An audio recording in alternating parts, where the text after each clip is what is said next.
दोस्तों नमस्कार। दोस्तों इस देश के भीतर दिल्ली चले जाइए, मुंबई चले जाइए, हैदराबाद चले जाइए, चेन्नई चले जाइए, बेंगलोर चले जाइए, पुणे चले जाइए, सूरत चले जाइए, चंडीगढ़ चले जाइए, कहीं भी इस देश के भीतर में जाकर देखिए जहां पर मजदूर रुका हुआ है। उन मजदूरों के बीच जाकर आपको इसका एहसास कतई नहीं होगा कि कौन सा मजदूर किस प्रांत का है। वो बिहार का है, यूपी का है, छत्तीसगढ़ का है या राजस्थान का है या बंगाल का है या उत्तराखंड का है, आप नहीं समझ पाएंगे।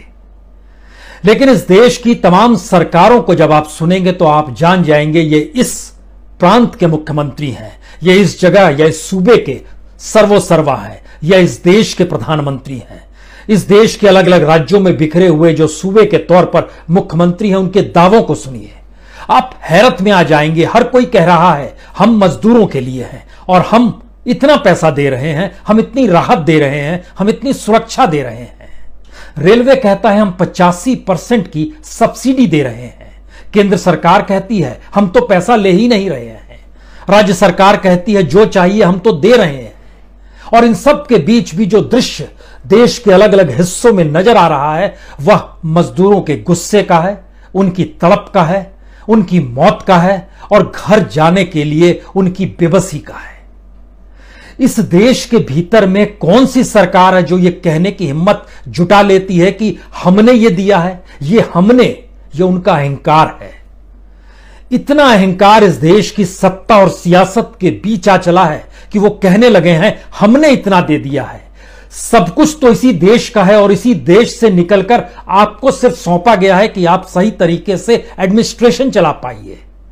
वह भी नहीं चला पाते और इसका एहसास कराते हैं। इतना ही नहीं, टेलीविजन स्क्रीन पर आप झगड़ते हुए देख सकते हैं। दिल्ली की सत्ता और बिहार की सत्ता झगड़ रही है। हमने इतना पैसा दिया, हमने ये राहत दी, हम ये राहत दे रहे हैं, आपने ये नियम तोड़ दिया। ये मजाक नहीं है तो क्या है? यह इस देश की त्रासदी है कि इस देश की समूची इकोनॉमी जिन मजदूरों के श्रम पर टिकी हुई है, उन्हीं मजदूरों को न सिर्फ हाशिए पर ढकेल दिया गया बल्कि यह सोच लिया गया कि अब उनकी जरूरत इस देश को है ही नहीं जैसे। और फिर जरूरत पड़ेगी तो हम उनको बुला लेंगे, घसीट के बुला लेंगे, क्योंकि वह हमारे गुलाम है। इस तर्ज पे काम हो रहा है। मध्य प्रदेश और उत्तर प्रदेश में लेबर लॉ बदल दिए गए। लेबर लॉ बदलने के साथ सिर्फ काम के घंटे या फिर राहत की स्थिति भर का संकट नहीं है, संकट जो हर चीज का है। यानी इस देश के भीतर मजदूरों के हक का जिक्र जो होते रहा और उनकी एक लंबी लड़ाई लड़ी गई, उस लड़ाई के जरिए मजदूरों को जो हक मिला वह भी इस दौर में छीन लिया गया। और कहा जा रहा है कि देश की इकोनॉमी को कहीं ना कहीं तेज घुमाने के लिए इसी तरह से जरूरत है जहां मजदूरों का हक का जिक्र ना हो। यह कौन सी स्थिति है? इस देश के भीतर में सिर्फ और सिर्फ मजदूर ही पैदा किए जाते हैं और जिन घरों में मजदूर पैदा होते हैं उन घरों में मां बाप का हाल जरा जान कर देखिए, उनके परिजनों से पूछ कर देखिए जो प्रवासी होकर अलग अलग हिस्सों में चले गए। हमें लगता है कि आज यह समझने की जरूरत है कि भारत अपनी कौन सी परिस्थिति को जी रहा है और इस देश की सत्ता किस तरीके से अहंकार में आ जाती है और जैसे ही उसे पद मिलता है वह अपने आप को राजा से भी बड़ी स्थिति में खुद को समझने लगती है। यह कौन सी स्थिति है? एक हटेगा तो दूसरा आएगा, दूसरा भी खुद को उसी रूप में देखता है। हमें लगता है कि आज उन पन्नों को खोलने की जरूरत है जिसके जरिए आप समझ पाए कि इस देश की राजनीतिक सत्ताओं ने सिर्फ और सिर्फ अपने उपभोग के लिए पूंजी को बनाया है और पूंजी को कमाया है। इस देश को मजदूर बना दिया है। इस देश के भीतर में कोई इंफ्रास्ट्रक्चर डेवलप नहीं किया है। हमने खास तौर से आज 2 राज्यों का अध्ययन किया है, उत्तर प्रदेश और बिहार, और आपको जानकर हैरत होगी इन 2 राज्यों से इस देश की संसद के भीतर 120 सांसद बैठते हैं। 543 में से 120 सांसद, यानी हर चौथा सांसद जो है वह इन 2 राज्यों से आता है। लेकिन इन 2 राज्यों की स्थिति यह है कि हर तीसरा शख्स इस जगह पे गरीबी की रेखा से नीचे है। 2.5 करोड़ से ज्यादा परिवार गरीबी की रेखा से नीचे है। कुल मिलाइएगा तो 12 से 14 करोड़ लोग गरीबी की रेखा से नीचे हैं।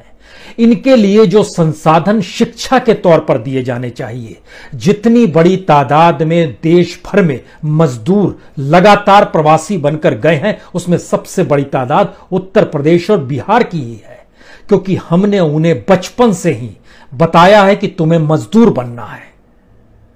इस देश की एक अजीबोगरीब परिस्थिति है। इस देश के भीतर जनसंख्या को लेकर बात बार बार होती है, लेकिन कोई भी यह सोचने की स्थिति में नहीं है कि गरीब के लिए बच्चे पैदा करके उसे मजदूरी में झोंक देना ही एक वक्त के लिए उसकी जिंदगी की राहत होती है, क्योंकि वह कमा कर लाता है। तो आइए, हमें लगता है कि जरा आज इन बातों को समझने की कोशिश इसलिए करने की जरूरत है क्योंकि इस देश के भीतर का सच बेहद त्रासदीदायक है। एक ऐसी परिस्थिति इस देश के भीतर में क्यों आ गई है जहां पे हमारे नुमाइंदे जिन्हें हम चुनते हैं उनके कोई सरोकार आपको नजर नहीं आएंगे जो मजदूरों के साथ हैं। औरंगाबाद में पटरी पर मजदूर मर जाएं या फिर अलग अलग देश में लगभग 16 जगहों पर सड़क दुर्घटनाओं में मौत हो जाए मजदूरों की, उस दौर में जब लॉकडाउन है, बड़ी तादाद में कोई साइकिल चलाते हांफते हुए मर रहा है, कोई मोपेड चलाते हुए मर जाता है और इन सब के बीच किसी को कोई फिक्र नहीं है। और जिस बात को लेकर झगड़ा है कि हम किराया दे देंगे कि तुम किराया दे दोगे कि हम दे रहे हैं और हमने इतनी सुविधा दे दी, हम कौन सी स्थिति में आ गए हैं?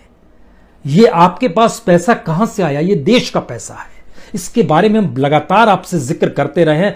या तो इस देश की खनिज संसाधनों से निकली हुई पूंजी है या फिर जो काम करते हैं उनके द्वारा दिया गया टैक्स है, जो सरकार जिसका लाभ उठाती है और उसी के जरिए उसको इस देश को चलाना होता है, लेकिन वह नहीं चला पा रही है क्योंकि उनके सरोकार है ही नहीं जनता से जुड़े हुए।